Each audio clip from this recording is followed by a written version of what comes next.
Ladies and gentlemen, please rise for the processional.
Good afternoon. Please be seated.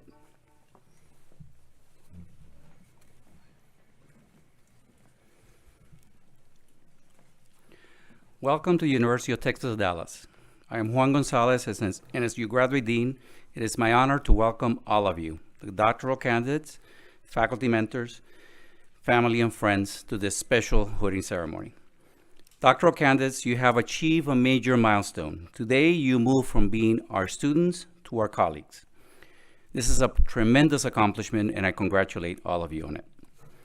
You achieved this milestone not only because of your intellectual talent, but because in the face of life's obstacles, you stayed determined and completed an important piece of original research. You show faith in yourselves and in the importance of your ideas. You exercise self-discipline, made personal sacrifices, and your degree is a true recognition of this perseverance. It's been a privilege to be part of your academic journey to date, and I wish you the very best in your future endeavors. It is now my pleasure to call our president, Dr. Richard Benson, to the podium to add his words of welcome.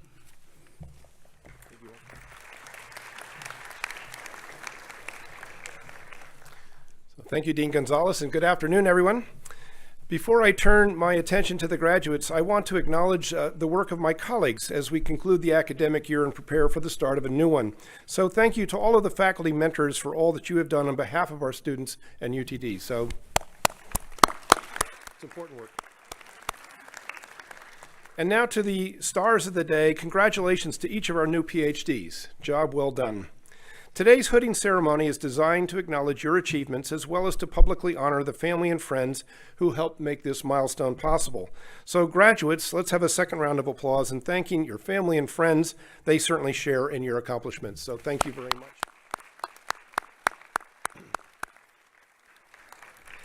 This is an incredibly important day for everyone at UT Dallas.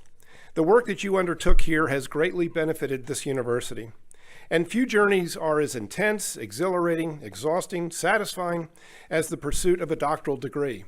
Becoming a top expert in your field and adding something new to the body of knowledge is an achievement that very few achieve, but you did. Your passion and perseverance have led to this day and this moment when you will receive the academic hood that signifies your accomplishment. And the scholarly pursuits by the honored graduates that are gathered in this room extend well beyond our campus proper.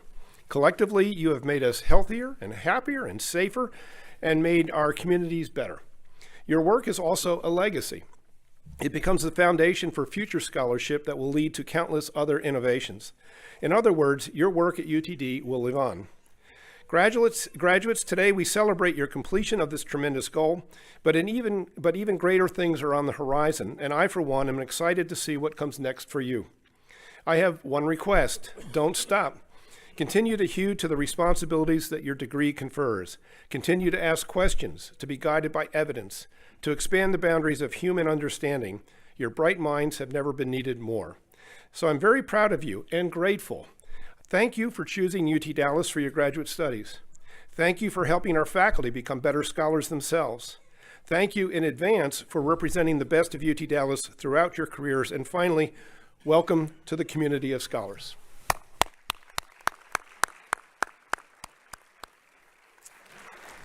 And now it is my pleasure to ask our provost, Dr. Inga Musselman, to add her words of welcome. Thanks.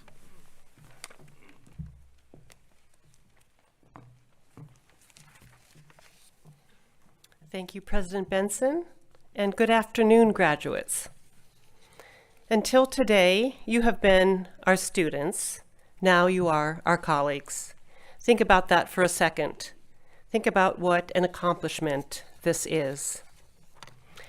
Less than 2% of all people in the world have earned the title doctor. This ceremony signifies that you are among them. Your development as a scholar is just one of the reasons why this is a day of celebration for our esteemed faculty and indeed the entire UT Dallas community. First, we applaud your talent.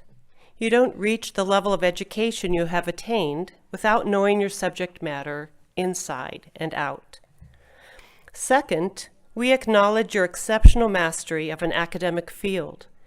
Through scholarship, research, and creative endeavors, you have made original contributions to human knowledge.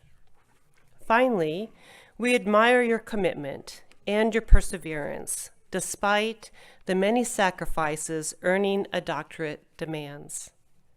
Your family, friends, and mentors deserve to be commended too. Your sacrifice often became their sacrifice. As you probably know, UT Dallas is a Tier 1 research institution, which means it is one of the preeminent universities of innovation and entrepreneurship in the United States. We know research. We understand it. Many of us on this stage and in our faculty have done it for years and continue to do it today. Thus, we also know one of the key characteristics of doctoral research, its uncertainty. Throughout your studies, you have had to learn how to plan and execute experiments, as well as how to critically analyze data and primary sources. As you move forward in your careers and in your lives, I urge you to continue the habits you have mastered during this journey. But I'll take it one step further. I urge you to pursue a healthy curiosity about all subjects, not just the ones in your field of expertise. But before you head down whatever path you choose, stop and think about what you have accomplished. Celebrate this day. Circle it on the calendar of your life. It is never to be forgotten. Congratulations.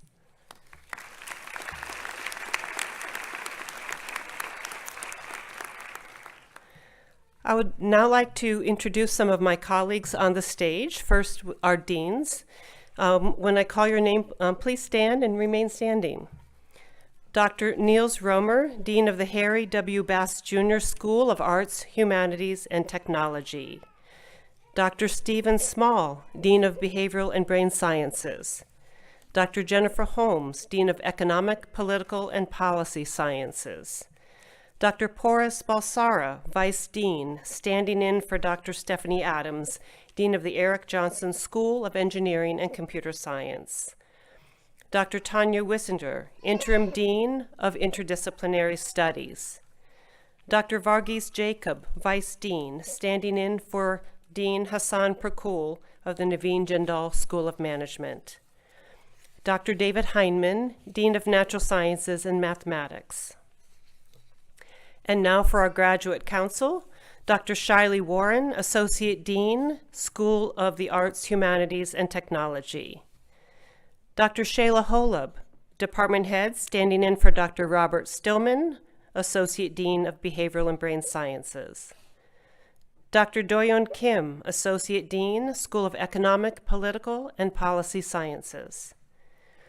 Dr. Joshua Summers, Associate Dean, standing in for Dr. Porras Balsara, Vice Dean of the Eric Johnson School of Engineering and Computer Science. Dr. Sumit Sarkar, Director of PhD Programs, standing in for Dr. Varghese Jacob, Vice Dean, Naveen Jindal School of Management. Dr. Tanya Wissinger, Interim Dean of Interdisciplinary Studies, who's still standing, and Dr. Pankaj Chowdhury, Associate Dean of the School of Natural Sciences and Mathematics. Other members of the stage party include Dr. Ravi Prakash, Speaker of the Faculty Senate, and Dr. Teresa Towner, Professor in the School of Arts, Humanities, and Technology, and our order for this afternoon. Let's all give them a round of applause.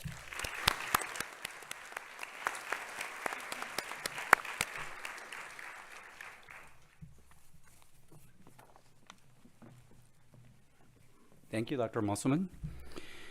It is my pleasure to invite Dr. Niels Romer, the Dean of the Harry W. Bass Jr. School of Arts, Humanities, and Technology, to introduce the hooding speaker.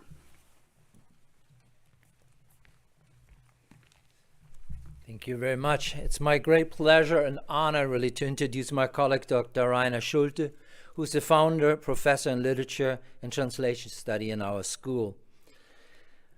He's also at the same time the director of the Center for Translation Studies, which he established in 1978 to create and implement really a new paradigm for teaching literature and the humanities and to promote cross-cultural communication. Professor Schulte earned his master's degree in English and French from the University of Mainz and his PhD in comparative literature from the University of Michigan. In 1975, he joined UT Dallas. You can do the math all with me. He has had 48 years of service, which means he has done a ton of supervising PhD students, and therefore he's a very befitting speaker today. In 2010, he delivered the Polycarp Kusch lecture at the UT Dallas on life as translation, and his life really has been about translation. And we're really proud to call him amongst ours as one of the founders also of our school when it was created in 1975, still then as a School of Arts and Humanities. Professor Schulte is an exceptionally accomplished colleague and also the recipient of many grants and accolades for his scholarship and also his pioneering role in the field of translation studies. His publications include several books of poetry, translation criticism, literary translation, and numerous essays and scholarly articles on contemporary international writers, on theories of arts, crafts of translations, and of course his own poetry.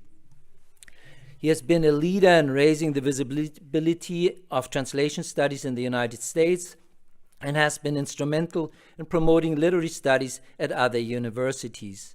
He's, like I said, the founder of our own very prestigious Center of Translation Studies, co-founder of the American Literary Translation Association, ALTER, a national nonprofit organization which supports the work of literary translators and advances the art of literary translation. Schulte is a specialist in comparative literature and contemporary international literature, and of course in interdisciplinary studies in the arts and humanities. He has translated poetry and fiction of writers from Latin America, Germany, and France. But books are not all that he has produced. He has of late really produced a whole channel of YouTube videos that have really acquired quite a cult following. Some of these individual videos have upward of 20,000 viewers. And remember, these are not on cooking recipes, but on poets. Quite an accomplishment, though I like cooking recipes, of course. But the thing that we really want to celebrate and honor here is that he single-handedly chaired and co-chaired over 26 dissertation committees, sat on endless others, supervised many individual students, and obviously also advised many faculty over the years. There's a kind of stream of anecdotal stories about how critical his support was to many of the students in their final stretches when it came to the kind of fine-tuning of the final last bits of the manuscript. It is for all these reasons only befitting that he has the honor to take the stage now. Professor Schulte, Rainer. Du hast deine Rede? Ja. Thank you, Dean Romer. Vielen Dank. He's the only one who understands.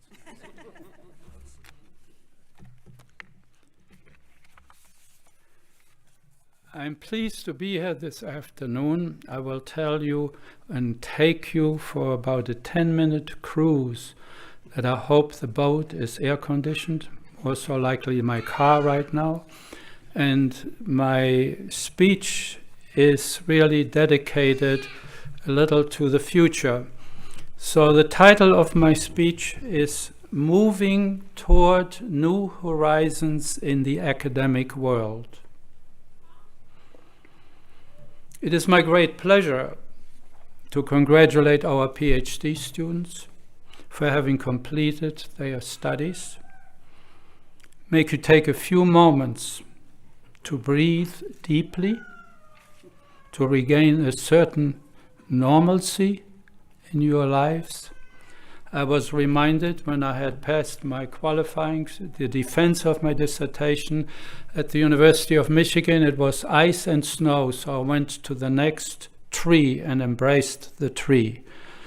That gave me an idea how empty I was at that particular moment. The PhD degrees give you reason to celebrate your own intellectual and scholarly achievements. You should take a moment to reflect on what you have achieved, what comfort you're receiving from the achievements, and the new energy you might draw from these degrees. At the same time, I want to challenge you, as well as me as a faculty member, to open up new horizons for our work in the future, especially at a time when dissonant sounds surround our world as well as the academic world. My comments today are orchestrated by a word that is most likely unfamiliar to an English-speaking person, but whose meaning and implication speak to the present moment in a profound way. That is the German word Vordenken, Vordenken, Vordenken, thinking toward the future. A German word that has no immediate corresponding translation in English and means, again, thinking toward the future. In completing your academic degree, you have exhibited Vordenken, thinking toward the future, through the ways you have contributed new knowledge, new research method, and creative ideas that can have an impact on the future and possibly reshape the future. Vordenken, thinking to the future, towards the future. The editors of the Chronicle of Higher Education, the scholarly journal dedicated to higher education, frequently includes articles and commentaries that have the word crisis in their titles, especially articles that address the crisis in the humanities. It is not an exaggeration today that how the academic world responds to the crisis we are facing, it is of paramount importance. In reflecting on the current situation in higher education, I always go back to one moment in the history of my years at UTD that took me by great surprise. The content of that moment also told me to consider it a refreshing impulse for my students and my own work as a poet, translator, pianist, and a faculty member. When President Dr. David Daniel came to UTD in 2005, he invited 10 professors from the various schools to a meeting in his office, me being one of them. Without any introduction, he pronounced the following words in a pianissimo way.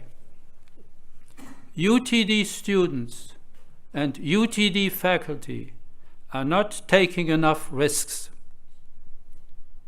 UTD students and UTD faculty are not taking enough risks. I don't think that we as faculty members were quite prepared for that remark. There was a huge silence, and you know that silence is dangerous. These words are still echoing in my brain. They have been guidelines for my work at UTD, and they are a tremendous responsibility for me as a faculty member. What are the implications of Dr. Daniel's remarks? His observations have to be translated into the reality of our daily lives, and especially into the environment and expectations of our academic world. The question has to be raised: how can we revive the desire to make risks, to respond to the demands of the present, and open the doors to new adventures in the future? To open my rethinking in that direction, I decided to reflect on my own past when electric moments of the present asked me to take risks. risks required by the necessity of the explosive moment of my life. It is no accident that translation became the primary focus of my research and teaching in my academic career. Translation turned out to be a guiding principle to my life from the very early of my childhood to the very present right now. I enriched my life and reached moments of survival because I had to translate myself into dissonant situations that challenged my daily life, forced me to take risks, and opened doors to new ventures in the future. As a child, I was challenged to survive under the American occupation in Germany. 35 American soldiers moved into our house, and we were forced to live in the street. No soldier was allowed to talk to a German, whether adult or child. However, we children rapidly figured out that these soldiers were not going to kill us. Once in a while, they were even smiling at us when we children walked by them.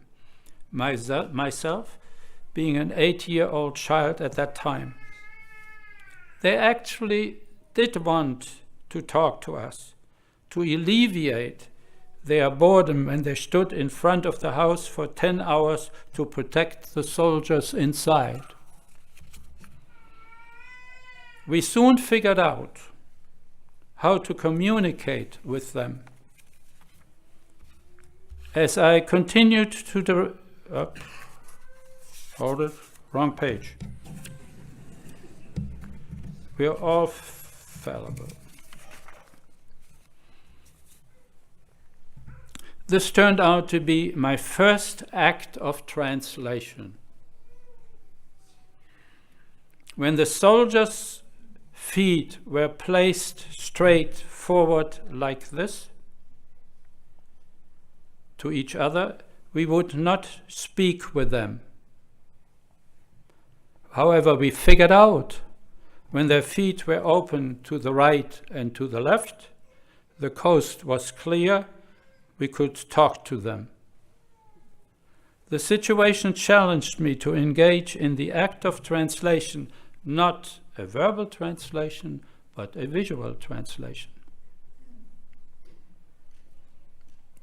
Going back to Dr. Daniel's view of the current situation in the academic world, we have to encourage students to break with tradition and create new interpretive perspectives that will change and challenge established scholarly approaches. Dissertations should be anchored in taking risks. Walking on unknown avenues in search of new solutions, something that should be the goal of scholarly endeavors, according to President Daniel. I have directed dozens of dissertations and master's theses during my years at UTD. Every dissertation starts with an uneasy feeling of doubt. I have often asked myself, what are the reasons for writing a dissertation? What should the writing of a dissertation do for student and also for the faculty member who directs dissertation, especially in the 21st century? In collaboration with the chair, a student begins to articulate the conceptual frame of a dissertation that reflects the student's unique creative approach to the subject under consideration, to be formulated in a language that is accessible and accessible to a general audience. The excitement for both students and faculty members is to bring new insights and approaches to life through the ongoing dialogue with the ideas under considerations reflected in an accessible critical language. As I continued to direct dissertations, I became curious how disruptions in the artistic world have been received in the past. I looked back into the area of the arts when creative minds began to drastically change traditional ways of thinking. Beginning with the symbolist movement in France in the mid of the 19th century, there was a major disruption of artistic forms, values that continued into the 20th century. Painters, composers, and dramatists began altering the very foundations of their artistic works. Examining the situation from the perspective of a musician, drastic changes occurred at the beginning of the 20th century. Charles Ives opened the century with drastic dissonant tones in his piece, The Unanswered Question, which uprooted the harmonic ways of composing music and brought tonality to an end. Even the title vibrates with certain uneasiness. Leonard Bernstein was attracted by Charles Ives' direction of thinking and untitled his sequence of lectures, The Unanswered Question, which focuses on the 20th century crisis. Especially in the arts, in the realm of musical composition, and Arnold Schoenberg, some of you might recognize the name, shocked the world with his hammering of his dissonant chords on the piano. All of these composers took tremendous risks. They disturbed their audience and changed the musical landscape. And then there is the strange French playwright who took risks with the structure of the language and the content of his play, Waiting for Godot. The normal sentence structures and the logic of words undergo surprising changes. Beckett gives a different rhythm to the perception of the word and of the world. One of his sentences, giving the I messed that up, never mind. The first sentence says, giving the experience of God, quack, quack, quack, quack, quack, quack, quack, quack, quack, quack, quack, quack. So that tells you what it is. So this is interesting to me. Beckett gives a different rhythm to the perception of the word and the world. The title of the place, Waiting for Godot, expect a solution that never happens. And here is the curiosity. We are waiting for Godot, who never arrives. The respected solution is never realized.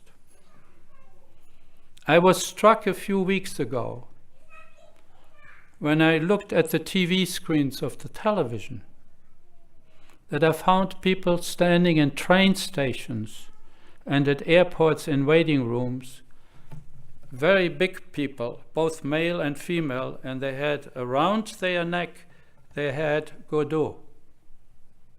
I don't know whether any one of you has seen that. What does that mean? Godot is still very present with us because we cannot find solutions. The dissonant chord is still waiting for a resolution. Charles Ives was dissonant, Leonard Bernstein was dissonant, Beckett was dissonant, the plays were dissonant. Some of the people who created plays, they wanted to kill them because they were too much advanced in the future. We want to find comfort in accepted ways of seeing and interpreting the world. However, taking risks that lead toward innovation generate opposition, often strong opposition and denial. I return to Dr. Daniels' concern. UTD students and faculty are not taking enough risks. the word Vordenken appears once again, thinking toward the future, exploring new horizons, to challenge existing ways of interpreting the world, to experience uncertainty, and taking chances. From my point of view, the challenge for me as a professor would be to create dissonant conceptual situations that challenge students to explore new ideas and enjoy roaming around in non-harmonic spaces for the creation of a PhD dissertation exploring the pleasures generated by Vordenken, thinking toward the future. I continue to see Dr. Daniels' unexpected, disturbing remarks as a challenge to pursue new horizons in our academic world by taking risks. Thank you.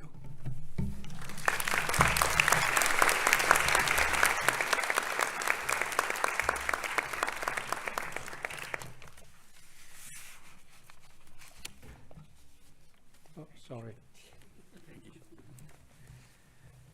Thank you, Dr. Schulte. We appreciate that. It's a privilege to count you as a colleague. Thank you. It is now my pleasure to invite Dr. Towner to the podium. Dr. Towner, our orator for today's ceremony, will ask the Graduate Council representative from each school to come forward and introduce the doctoral candidates, and including professors. But first, a few words about the history of regalia.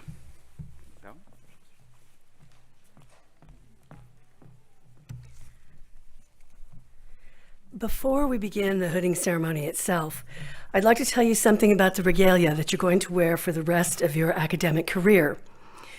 Doctoral robes have 3 velvet stripes on each sleeve and often feature the colors of the universities in which they were earned.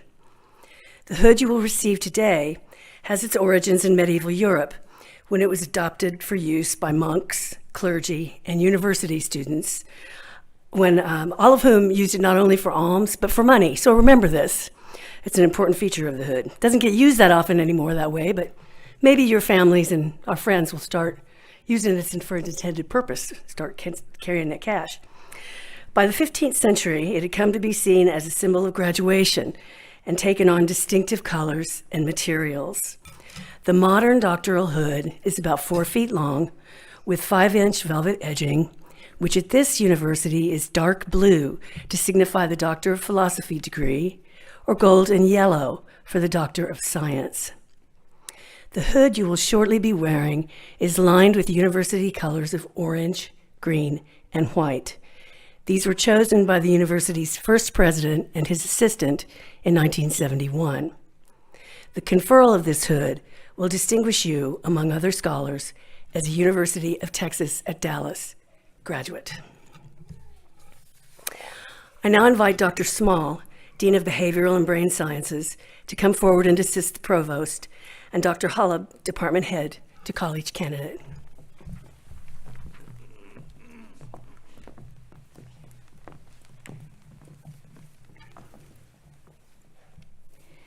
Will Matthew Quinton Hill, certified candidate for the degree of Doctor of Philosophy in Cognition and Neuroscience, please come forward? Dr. Hill will be hooded by Dr. O'Toole.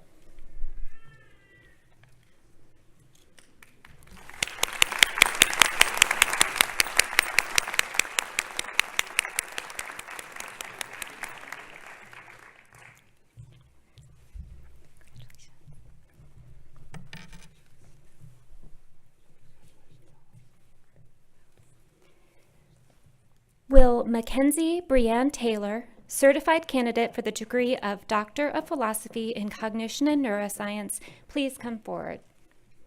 Dr. Taylor will be hooded by Dr. Ritma.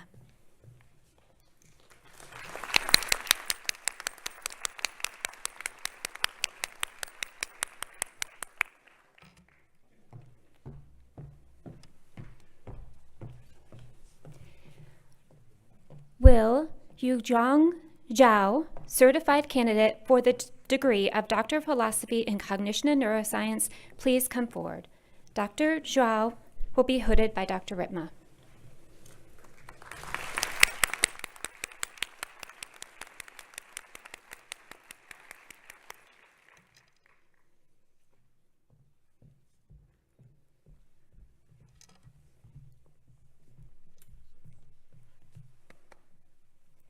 Will Christine Sofka Dugas, certified candidate for the degree of Doctor of Philosophy in Communication Sciences and Disorders, please come forward.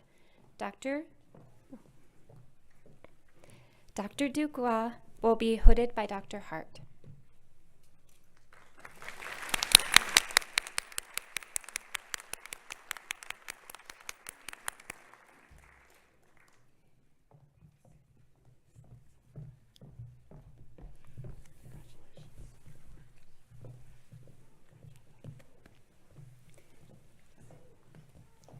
Will Desiree Jones, certified candidate for the degree of Doctor of Philosophy in Psychological Sciences, please come forward. Dr. Jones will be hooded by Dr. Sasson.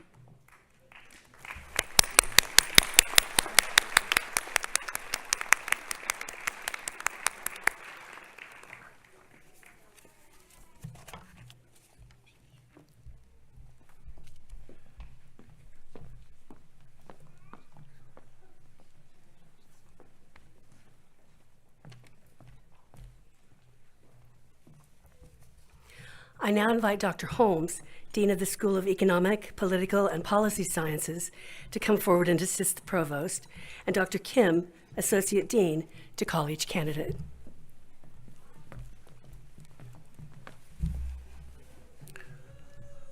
Will Sebastian Carlos Fondes Madariaga, certified candidate for the degree of Doctor of Philosophy in Economics, please come forward. Dr. Fondes Madariaga will be hooded by Dr. Gears.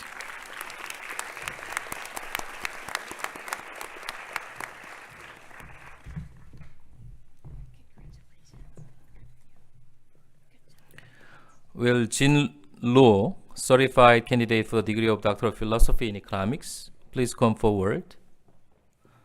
Dr. Luo will be hooded by Dr. Miller.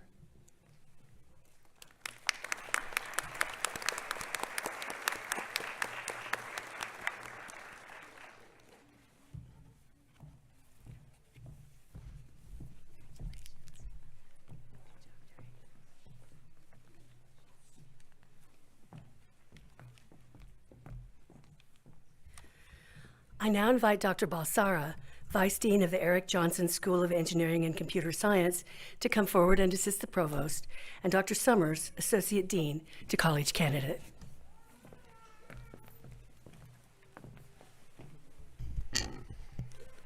Will Alexandra Ortega, certified candidate for the degree of Doctor of Philosophy in Biomedical Engineering, please come forward? And Dr. Ortega will be hooded by Dr. Rodriguez and her mother, Dr. Ortega.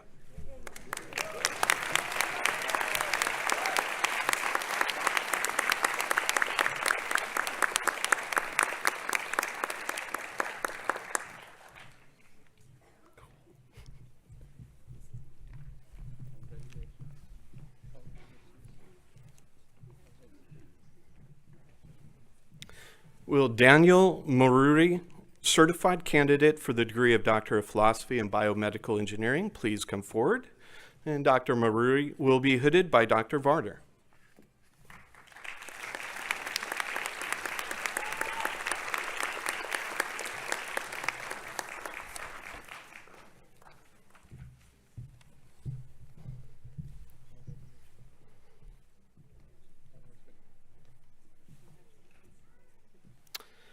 Will Krishna Teja Kilmesetti, certified candidate for the degree of Doctor of Philosophy in Computer Science, please come forward? And Dr. Kilmesetti will be hooded by Dr. Ayar.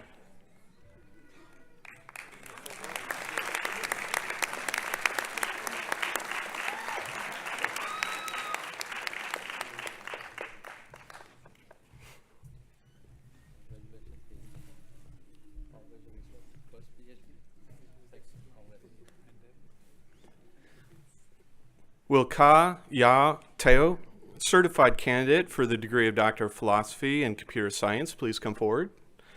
Dr. Teo will be hooded by Dr. Daisku.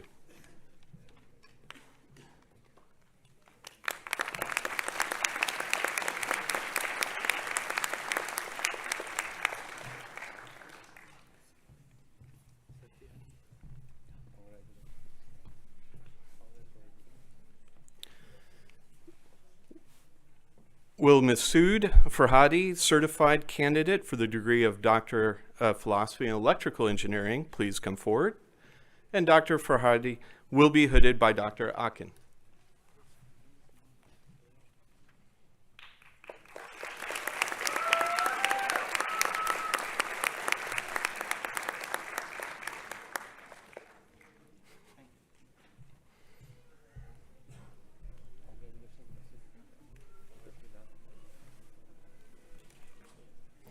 Will Faraz Hassan, certified candidate for the degree of Doctor of Philosophy in Mechanical Engineering, please come forward. And Dr. Hassan will be hooded by Dr. Todd Griffith.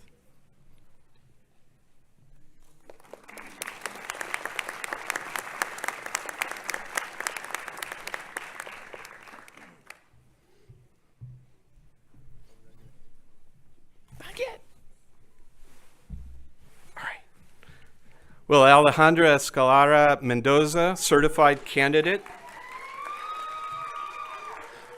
for the Doctor of Philosophy in Mechanical Engineering, please come forward. And Dr. Mendoza will be hooded by her advisor, Dr. Todd Griffith.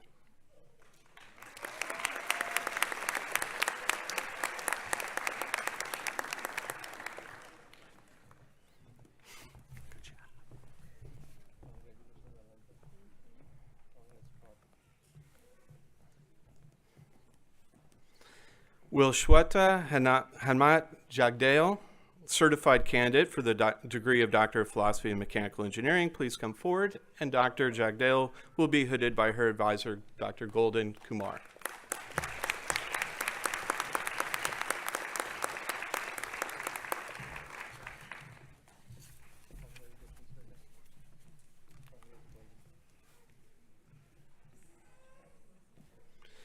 Will Muhammad Waliu, certified candidate for the degree of Doctor of Philosophy in Mechanical Engineering, please come forward. And Dr. Waliula will be hooded by Dr. Rodrigo Bernal.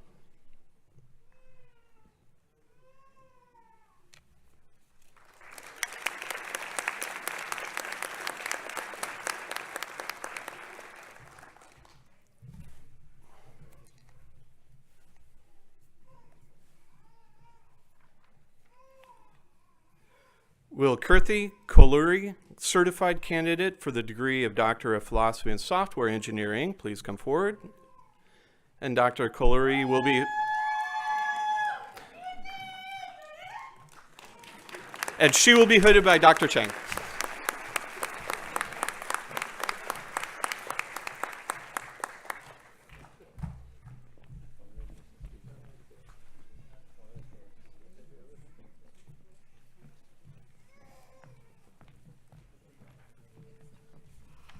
I now invite Dr. Jacob, Vice Dean of the Naveen Jindal School of Management, to come forward and assist the Provost. Will Minjung Lee, certified candidate for the degree of Doctor of Philosophy in International Management Studies, please come forward. Dr. Lee will be hooded by Dr. Lee.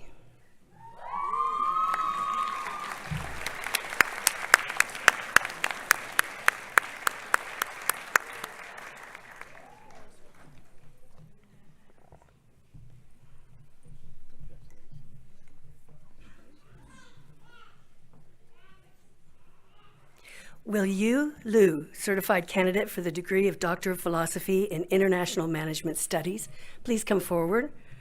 Dr. Liu will be hooded by Dr. Park.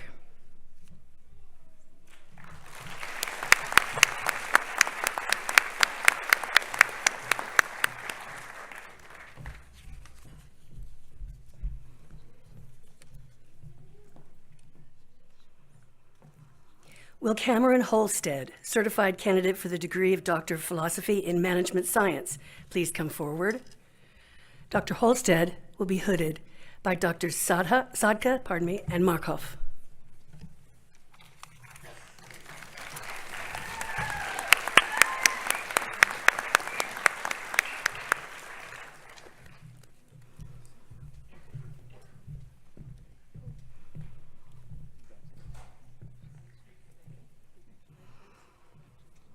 I now invite Dr. Heinemann, Dean of the School of Natural Sciences and Mathematics, to come forward and assist the Provost, and Dr. Chowdhury, Associate Dean, to call each candidate.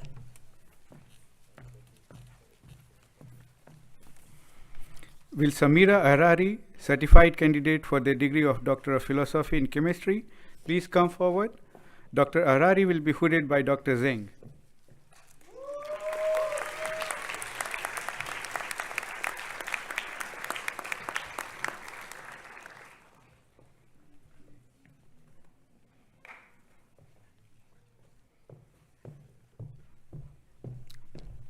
Will Ziyuan Ma, certified candidate for the degree of Doctor of Philosophy in Chemistry, please come forward? Dr. Ma will be hooded by Dr. Stefan.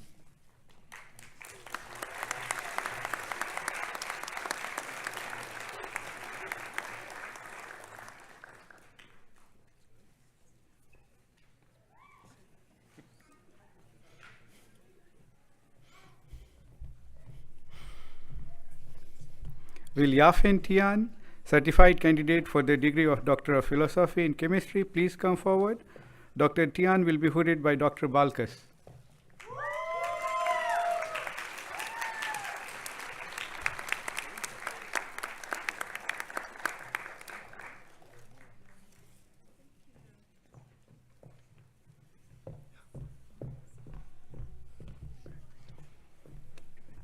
Will Bingshu Luo, certified candidate for the degree of Doctor of Philosophy in Geosciences, please come forward?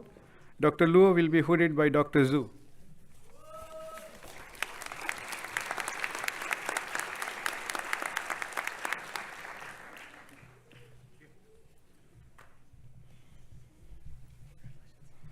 Will Nishamani Lashika Rajapaksha, certified candidate for the degree of Doctor of Philosophy in Mathematics, please come forward? Dr. Rajapaksha will be hooded by Dr. Gonzalez.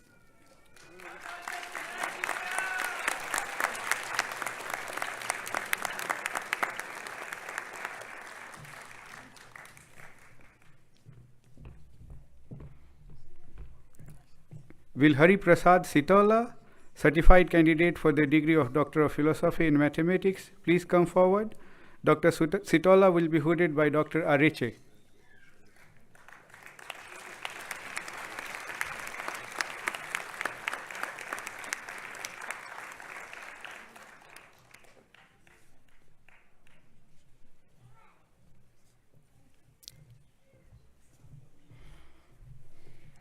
Will Jacob Hoggins, certified candidate for the degree of Doctor of Philosophy in Molecular and Cell Biology, please come forward?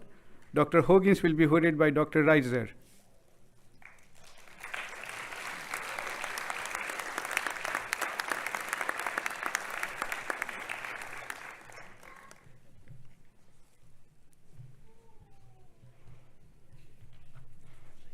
Will Sharon Felix, certified candidate for the degree of Doctor of Philosophy in Physics, please come forward? Dr. Felix will be hooded by Dr. King.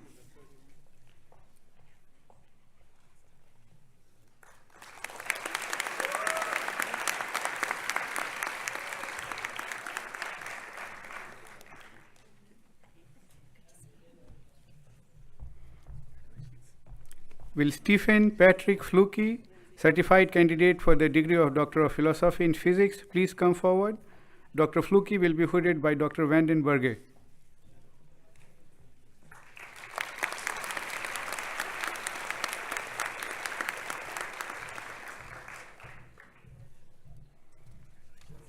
Will Muhammad Murtaza Mahmood, certified candidate for the degree of Doctor of Philosophy in Physics, please come forward? Dr. Mahmood will be hooded by Dr. Gonzalez.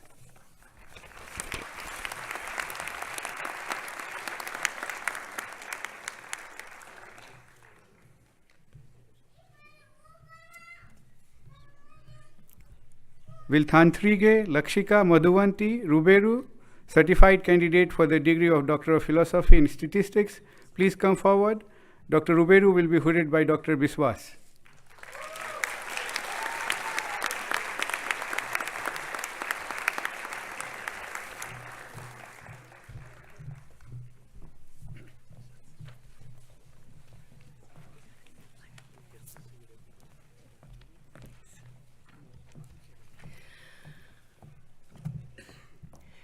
Congratulations. It's a lot more fun to wear that than carry it around, isn't it? I know you've done this once already, but now you really are PhDs because you've got the hood and you're wearing it. So let's give a round of applause to the people who got you here. Stand up. Come on.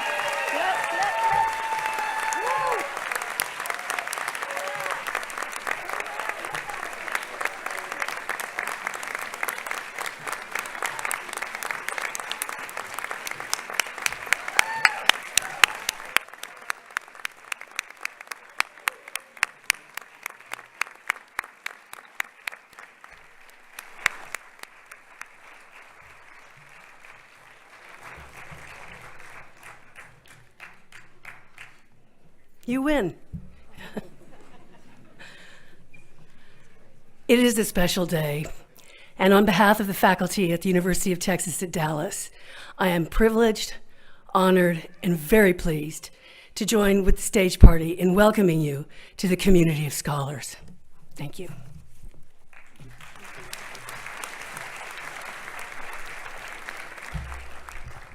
As we conclude this joyous occasion, I repeat my heartfelt congratulations to our newest doctoral recipients on this highly significant achievement. One of the greatest rewards as a graduate dean is awarding the new doctorates with their colorful hoods. You earn the privilege to wear the hood and academic regalia at all future academic occasions, and in doing so will represent UT Dallas with distinction. I try to wear it around my house every once in a while to get some respect, but it doesn't work.